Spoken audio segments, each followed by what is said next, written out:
Assalamualaikum warahmatullahi wabarakatuh.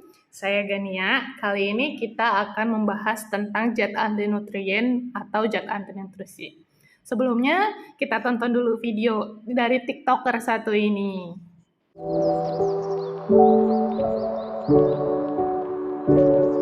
Anti nutrisi dalam makanan pendamping ASI. Apakah itu?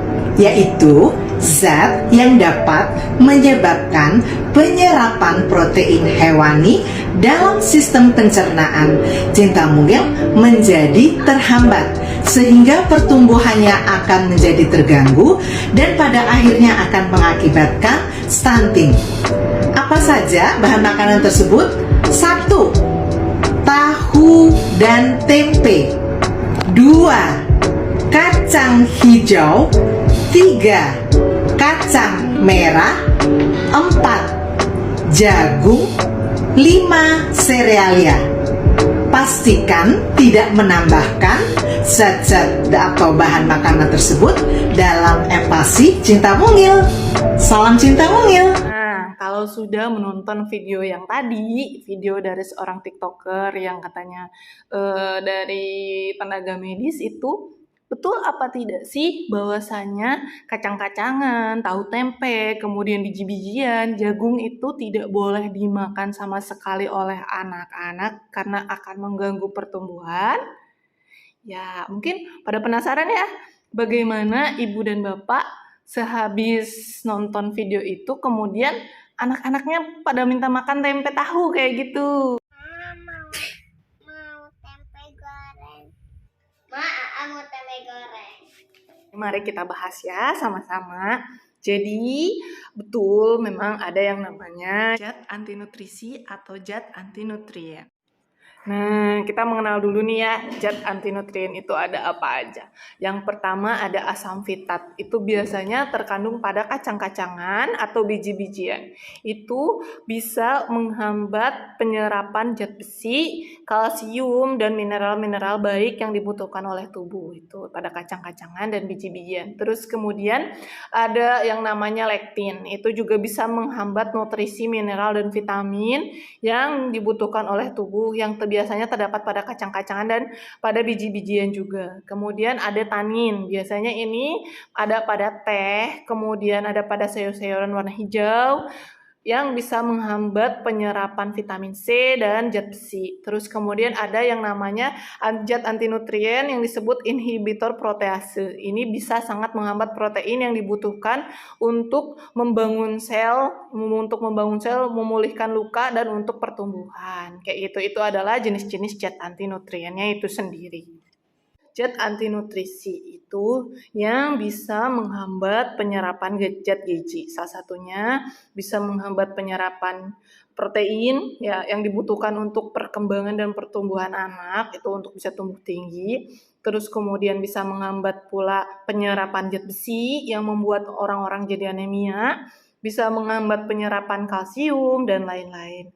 Akan tetapi, menurut Harvard School of Public Health di sana di lamannya bahwasanya kita itu sama sekali tidak perlu untuk menghindari makanan yang mengandung zat antinutrien. Kenapa?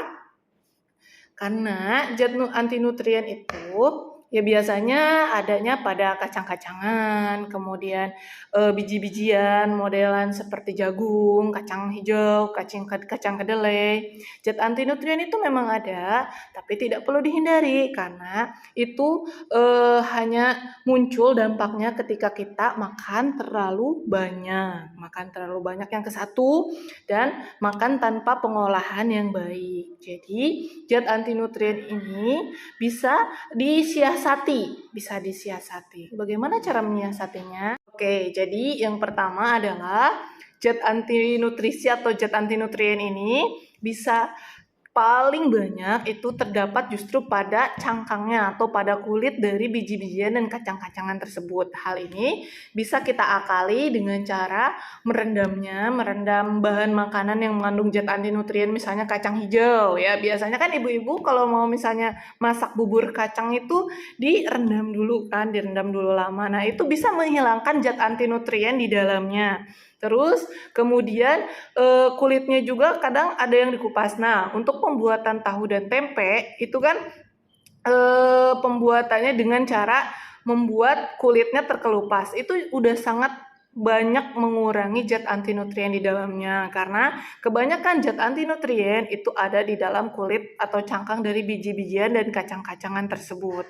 Kemudian si biji-bijian dan kacang-kacangan tersebut bisa diolah dengan cara direbus. Direbus itu juga mengurangi. Jadi sudah direndam kemudian direbus itu akan sangat mengurangi zat antinutrien atau zat antinutrisi yang ada di dalam bahan makanan tersebut. Jadi untuk tahu tempe, saya rasa itu adalah bahan makanan yang sangat aman sekali. Kalaupun ada, zat antinutrisi itu mungkin sudah sangat sedikit sekali karena tahu dan tempe itu mengalami pengolahan yang panjang. Pertama dia direndam cukup lama, itu udah berkurang banyak zat antinutriennya. Kemudian sampai direbus dan kulitnya juga tidak disertakan ya, tidak dipakai. Kemudian untuk tempe itu difermentasikan dengan ragi, itu udah sangat mengurangi ya, sudah sangat mengurangi jumlah zat antinutrisi yang ada di dalam kedelai tersebut. Sementara untuk tahu,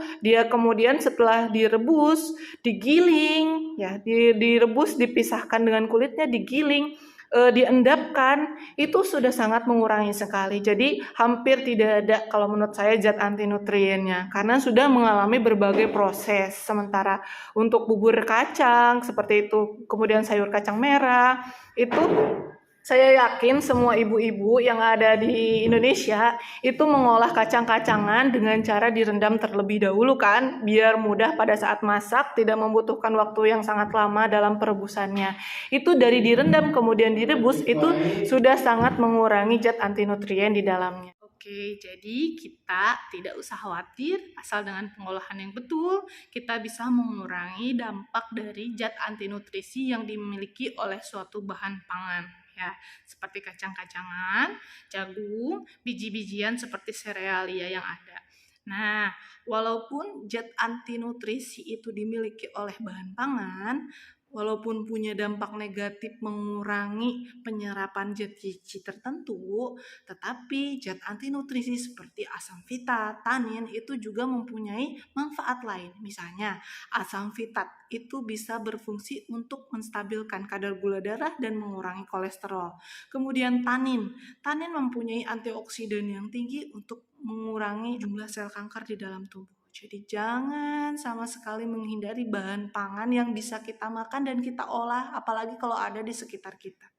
Jangan lupa untuk makan makanan yang beraneka ragam sehingga saling melengkapi. Ketika yang satu bisa menghambat nutrisi zat gizi yang lain, maka tambahkan bahan makanan lain yang bisa melengkapi apa yang dikurangi oleh zat antinutrisi tersebut. Gizi seimbang, ada nasinya atau karbohidratnya, ada lauk hewaninya, ada lauk nabatinya, ada sayur, dan kemudian ada buah.